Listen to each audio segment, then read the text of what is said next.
अगर आज नहीं बदले तो जिंदगी भर पछताना पड़ेगा। मेहनत करते हो लेकिन रिजल्ट नहीं मिलता, मन में डर और आलस बना रहता है। बस एक फैसला, एक छोटी आदत और भगवान पर भरोसा आपकी किस्मत बदल सकता है। आज से शुरुआत करो। अब जो ये बात आई है इस पर समझना होगा। पहली बात तो हमने पूरी आपको बता दी कि कहीं हमको लड़खड़ाना नहीं, निराश नहीं होना। किसी भी परिस्थिति में निश्चित भगवत प्राप्ति होगी। चुप शांत, कहीं कोई इसमें तर्क की कोई गुंजाइश नहीं है। भागवत में लिखा हुआ अगर मेरा भक्त है, अनन्य है, उसके हृदय में नाना प्रकार की विषय वासना है, तो मैं उसके हृदय में बैठकर उसको निर्विकार करता हूं। तुलसीदास जी 42 लीला में कहते हैं, यद्यपि भक्त अनन्य जो विषय इंद्रियन बस होए, कर्मठ कोटि जितेंद्रियन तेई समलाय न कोय। यदि वो श्यामा श्याम का अनन्य है पर विषयी है तो करोड़ों कर्मकांडी और जितेंद्रिय उसकी समानता नहीं कर सकते, क्योंकि कर्मकांडी को कर्म पर विश्वास है, जितेंद्रिय को अपनी जितेंद्रियता पर विश्वास है, और इसको प्यारे जू का भरोसा है, लेकिन इसकी बराबरी कोई नहीं कर सकता। यद्यपि वो विषय, यद्यपि भक्त अनन्य जो विषय इंद्रियन बस होए। ये कोई केवल ऐसे नहीं कि ये भाषण हो रहे हैं, मनमानी जो आया सो बोल दिया। तस्मात् शास्त्रम प्रमाणम, और सबसे बड़ा शास्त्र ये है हमारी छाती, जिसको हम जीते चले आ रहे हैं। ये मन कभी कभी हमको ऐसा प्रेरित करता है जहां इसको विषय संयोग होने का अवसर दिखाई दिया, कोई क्रिया, कोई संयोग, कुछ, तहां ये मन बुद्धि को इस तरह से आकर्षित करता है कि सुना है शास्त्र और गुरुजन कहते हैं कि सुख नहीं है, पर अगर हम इसे एक बार भोग लेते तो हमें पता चल जाता कि सुख नहीं, फिर हम अपने मन को समझा देते। इस बात पर आपको सावधान होना है। ये नहीं कि ये हमारे हृदय में आती, इनके हृदय में आती, इनके आपके हृदय में नहीं, ये चराचर जगत की बात कह रहा हूं। जो मन को पढ़ा जाता है ना, जैसे संत जन दूसरे की बात 1 मिनट, ये सिद्धि की बात नहीं होती, वो अपने मन को पढ़ते हैं और वही बात कहते तो वही सबके मन में लगा, हाँ अरे यार ये तो हमारे मन की बात बोल दी, ऐसे ही चल रहा था। ऐसा वो नहीं है कि तुम्हारे मन की बात कह रहे, नहीं, उन्होंने अपने मन को पढ़ा है, अपने मन को देखा है। आप बहिर्मुख इसलिए समझ नहीं पा रहे, वो उसी को पढ़ते रहते, एक एक हरकत उसकी देखिए। तो जब वो बात कह रहे हो, जब आपको मन में वही चल रहा है, तो आपको लगता है तो हमारे मन की आज जो सत्संग हुआ केवल मेरे लिए हुआ। ऐसा उनका मन, उन्होंने अपने मन को देखा है। तो ये मन ऐसी प्रेरणा करता है। जब हमारा मन किसी भी भोग के लिए ऐसी प्रेरणा करे कि यदि हमें ये भोग मिल जाता तो हम अनुभव कर लेते और मन शांत कर लेंगे। ऐसा होता है कि बहुत दिन से यार लगा है मन में कि समोसा चटनी लाओ यार एक बार खा के देखते हैं। ये चीज देख लेते, चलाओ टीवी चलाओ, मोबाइल में सर्च करो, ये छू लेते हैं, ये भोग लेते हैं। यही हमारे फंसाने की चाल है। अच्छे से देखना, हम गिरते कहां हैं? जहां हम मन को सपोर्ट करते हैं। मन हमें कैसे दस्तखत करने के लिए राजी करता है? कुछ नहीं बिगड़ेगा, बस देखना है क्या होता है। सूंघने से, खाने से, देखने से, छूने से, शब्द स्पर्श रूप रस गंध, इन 5 भोगों को ही भोगने के लिए हमें विवश करता है। मन ऐसा प्रेरित करता है, ऐसा है बोले अब शांत हो गया, भजन कर। कई मिनट माला चलेगा, लेकिन अगला प्रोग्राम वो तय कर चुका है। सामने आपके जहां पेश किया, कांप जाओगे आप, ये क्या हो रहा है? हमने तो सोचा था केवल एक बार देख लेंगे, अब क्या हो रहा है? वो ऐसे दलदल में फंसा देता है कि अगर हरि का आश्रय नहीं है तो कभी नहीं निकल सकता, कभी नहीं निकल सकता। न जातु कामः कामना मुपभोगेन शाम्यति, हविषा कृष्ण वर्तमे वो भूय एवाभिवर्धते। ये विषयों की लालसा भोग भोग भोगने से कभी भी शांत नहीं होती। ब्रह्म ऋषि महापुरुष इनके अनुभव की बात है। न जातु कामः कामना मुपभोगेन शाम्यति। समझ लो, मन को ठीक करने के लिए महापुरुषों के वचन ही शस्त्र हैं, वचन ही प्रमाण हैं। जब हमारा मन ये लालसा पैदा करता है तभी हम उसमें तदात्म हो जाते हैं, क्योंकि हम सुख के लोभी हैं। वो हमें सुख दिखाता है, बस ऐसे, बस उसी समय विषयों की लालसा हमारे सामने प्रकट की गई, मन ने प्रस्तुत किया। ऐसा समझ लो कि जीव एक राजा है और बुद्धि उसकी रानी है और मन उसका मंत्री है। और इस मंत्री ने चतुरता पूर्वक पूरे राजमहल को अपने अंडर में कर रखा है। जैसा ये चाहता है वैसा दस्तखत दोनों से करवा लेता है। मन, हमारी बुद्धि एक एक वृत्तियों पर अधिकार कर चुका है। अगर बुद्धि निश्चय करती कि गलत है, बिल्कुल नहीं सुनता, दस्तखत करवा ही लेता है, समझना। और राजा इतना अधीन हो चुका है बुद्धि और मन के कि वो कुछ निर्णय करता ही नहीं है। जहां जैसे रानी ने इशारा किया तो मंत्री ने कागज रख दिया, उसने दस्तखत कर दिया, पढ़ा भी नहीं कि है क्या ये। अगर वो पढ़ ले और वो रानी और मंत्री की अधीनता को समझ जाए कि मैं इनके अधीन हो रहा हूं, तो आप समझो 1 सेकंड में पूरा सिस्टम ठीक हो जाएगा, क्योंकि वो सर्व सामर्थ्यशाली है। बच्चों के यही हो रही। आज तक कभी उसने पढ़ा ही नहीं कि क्या पेश कर रहा है, बस दस्तखत कर दिया। उस राजा की क्या दुर्दशा होगी जिसकी रानी और मंत्री भी उसके खिलाफ ही खड़े हुए हैं और उसको लग रहा है सब अनुकूल है। उस राजा की क्या दुर्दशा होगी। क्या है वो राजा, किस बात का राजा है, वही दशा इसकी है। ईश्वर अंश जीव अविनाशी, चैतन्य अमल, आनंद सुख राशि।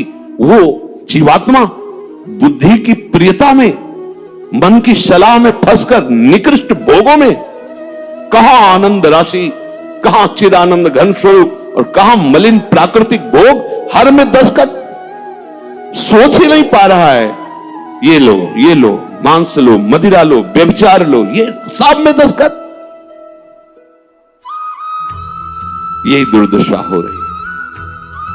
बिना दस्तखत के तुम्हारे ये मन रूपी मंत्री और बुद्धि रूपी रानी कुछ नहीं कर सकती। ध्यान रखना, तुम्हारा सपोर्ट आवश्यक है उसको, और वो तुम्हें 1 सेकंड के कम हिस्से में अपने में कर लेता है, क्योंकि आप इतने आसक्त हो चुके हैं बुद्धि में और मन में कि वो निर्णय मन और बुद्धि का न मानकर सीधा अपना मानते हैं। मुझे ये चाहिए, मैंने ये भोगा, मैं ये भोगूंगा, सीधे। अब आप इस रास्ते को नहीं जान रहे, फंस रहे प्राय सब। मैं इसके बिना नहीं जी सकता, इतना तो मुझे चाहिए ही। ये आज बहुत सोच समझ करके बातें दिमाग में बैठलना, ये शास्त्रीय बातें कम, हृदय की बातें इसमें ज्यादा हम इसलिए कह रहे हैं कि यही हम लड़खड़ा जाते हैं और यही हम फेल हो जाते हैं। और यही लगता है अब क्या है यार, किसी तरह जी लो बस। नहीं, संतों से शास्त्र इसलिए श्रवण किए जाते कि शास्त्र में जो लिखा है उसको तुम्हारे समझने की ज्यादा आंतरिक पहुंच नहीं है। संतों ने उसको जिया है और उस शब्द को उन्होंने स्वाद लिया है, फिर उसे जब बोलते हैं अपने अनुभव के साथ तो एकदम दिमाग में आके बैठ जाता है।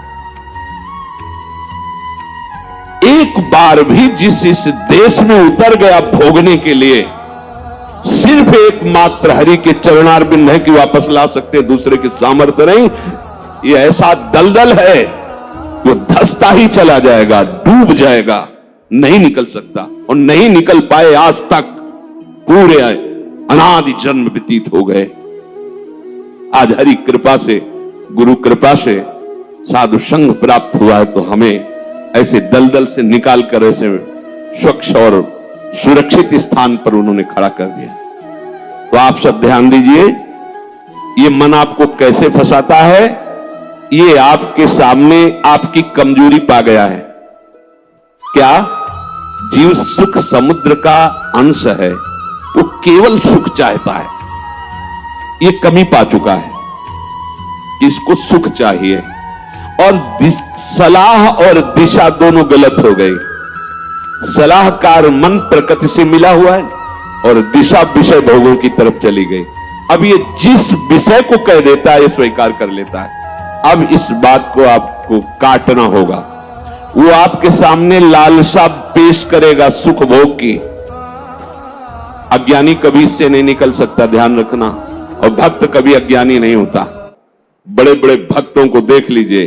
भक्तराज श्री हनुमान जी महाराज, ज्ञानी नाम अग्रगण्यम बुद्धिमताम वरिष्ठम।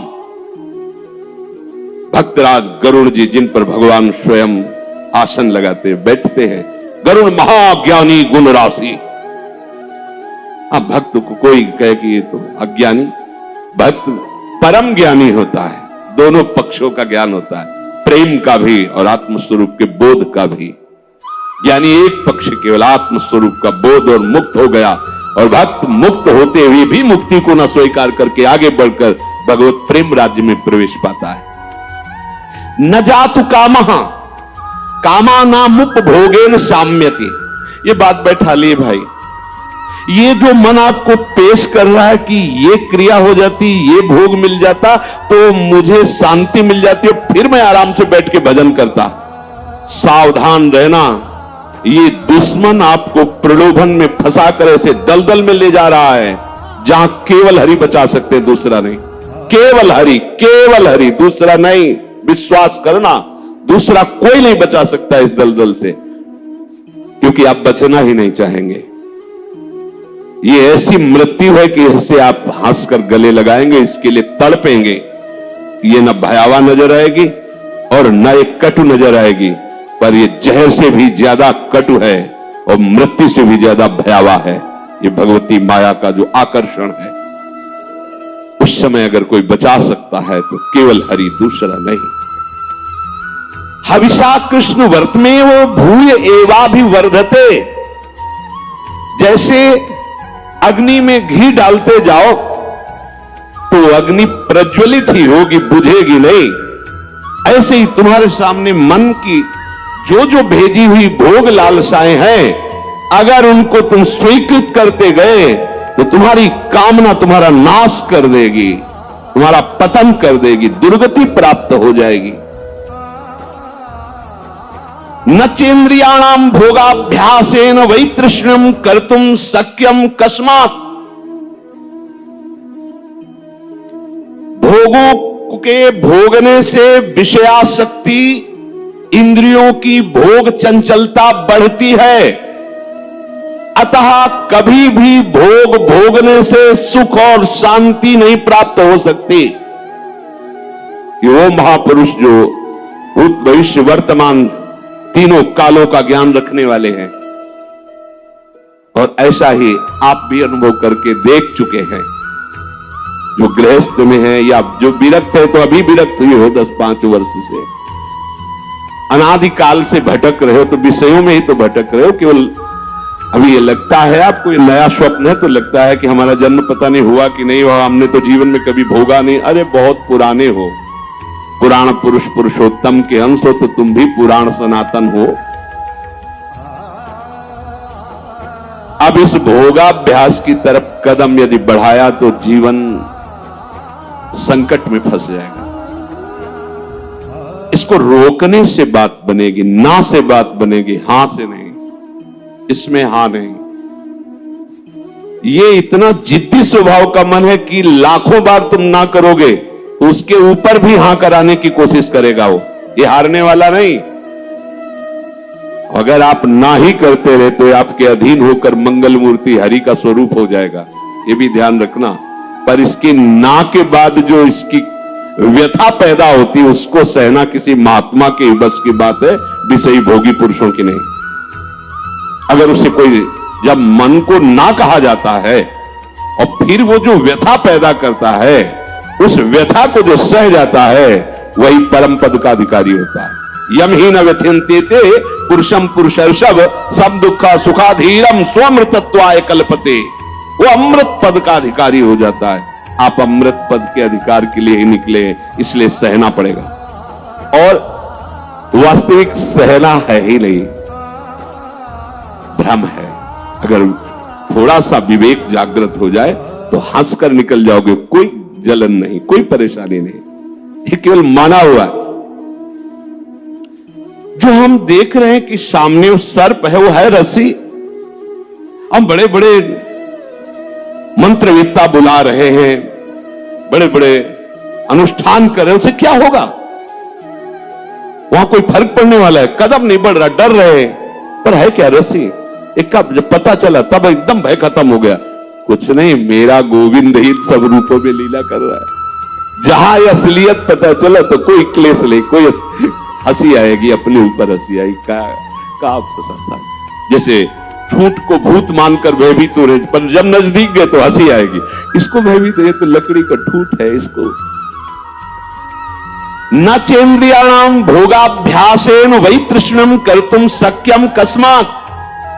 कोई ऐसा नहीं कि भोग भोगते हुए अपनी इंद्रियों को, मन को शांत कर सके। त्यागात शांति। और हमारा मन हमको क्या सलाह देता है? भोगा शांति, भोग लो तो शांत हो जाओगे। अब थोड़ी देर के बाद फिर चैन से भजन। मूर्खता नहीं, तस्मात् शास्त्रम प्रमाणम। पर ये जो मन व्यथा पैदा करता है, ध्यान रखना, सह वही सकता है जिसका नाम चल रहा होगा। राधा राधा राधा। हम कई बार उपासक जो नजदीक होते हैं, किसी भी अचानक पूछते हैं, कहां हो? बोलो बोलो, कहां हो? जी कहां हो? क्या चल रहा है? मंत्र चल रहा है, नाम चल रहा है, वाणी जी चल। जी नहीं, तो क्या चल क्या रहा है? कहां हो? अब चलने लगा। ऐसे अब चल। ऐसे ही आपको टोकना है, देखना है। जिस समय आप नाम से रहित होंगे, उस समय दी हुई मन की व्यथा को तुम नहीं सह सकते। और नाम चल रहा है तो बीच में आ गया, उस व्यथा और आपके बीच में नाम चल रहा है पूरा का। जैसे बुलेट प्रूफ नहीं होता, गोली मारी तो छाती में लगते नजर आई, पर वो अंदर प्रवेश नहीं कर पाए। वो जैकेट पहने बुलेट प्रूफ। ये बुलेट प्रूफ है। कोई भी विषय आक्रमण जब नाम चल रहा है तो आपको परास्त नहीं कर पाएगा। देख लेना, आप उसी समय हार रहे होंगे जिस समय नाम नहीं होगा। पकड़ लेना। और अगर राधा राधा राधा राधा, सब ठीक है। विषय भोगने की लालसा मन तुम्हें देगा, तुम अस्वीकार करो। क्योंकि भोगने से जैसे अग्नि में घी डालने से अग्नि और प्रज्वलित होती है, ऐसे इंद्रियां और बलवान होकर भोगों की तरफ तुम्हें घसीटेंगी। तुम्हें शांति प्राप्त नहीं हो सकती। कस्मात, किसको हुई है आज तक? यतो भोगाभ्यास मनु विवर्धन्ते रागाः कौशलम चेन्द्रियाणाम। जो भोग भोगने में सुख के अनुभव के भ्रम में फंस गया, उसकी इंद्रियां उसे कला कौशल पूर्वक भोग में और फंसाती है।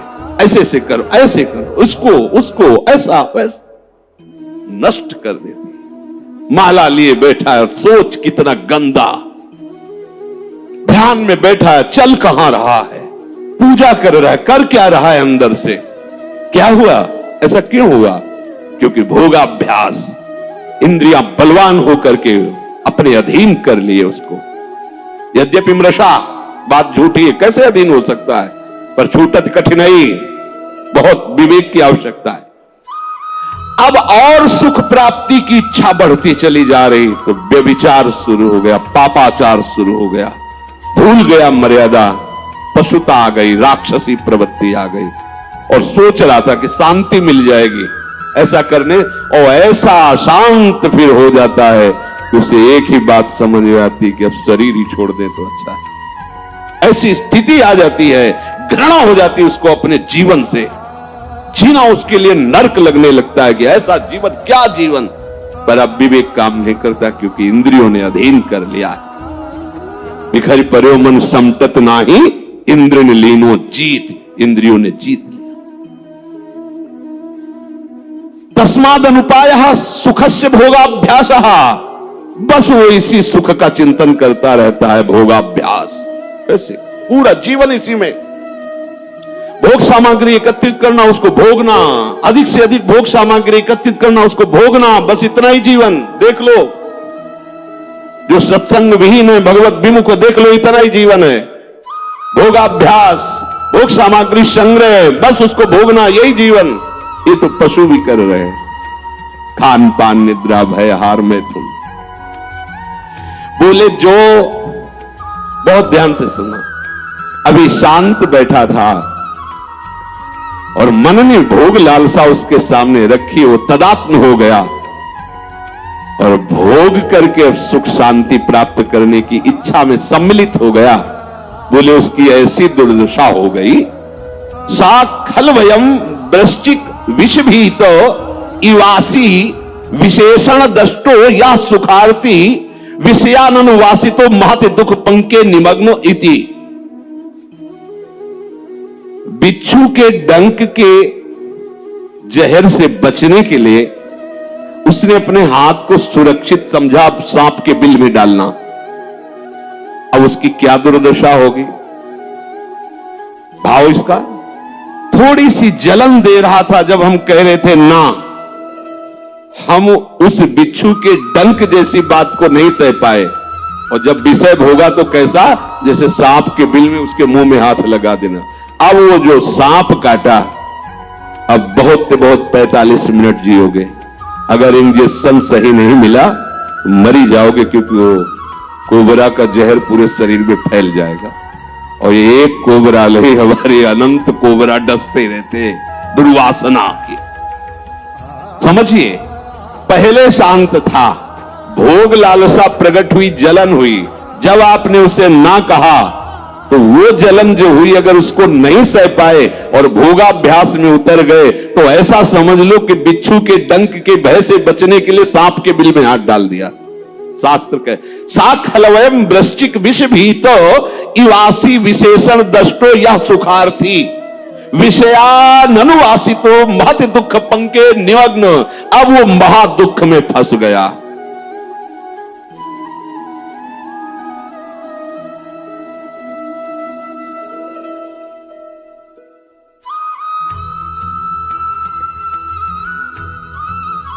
इसलिए मन के द्वारा जो दी हुई भोग लालसा है, आपके बिना ये कुछ कर नहीं सकता। आपको दस्तखत नहीं करना है, बस इतनी बात है। दस्तखत का तात्पर्य स्वीकृति। ठीक है, बस इतना कहने की देर है। आगे तुम रो चिल्लाओ, तुम्हारी कोई बात नहीं सुनेगा मन, पर पहले वो हां करवाएगा। इसकी चाल है, बिना तुम्हारी हां के कुछ नहीं कर सकता है। ये बात समझ लो। सब यही सैकड़ों बार प्रश्न होते हैं, वो हमारे अंदर ऐसा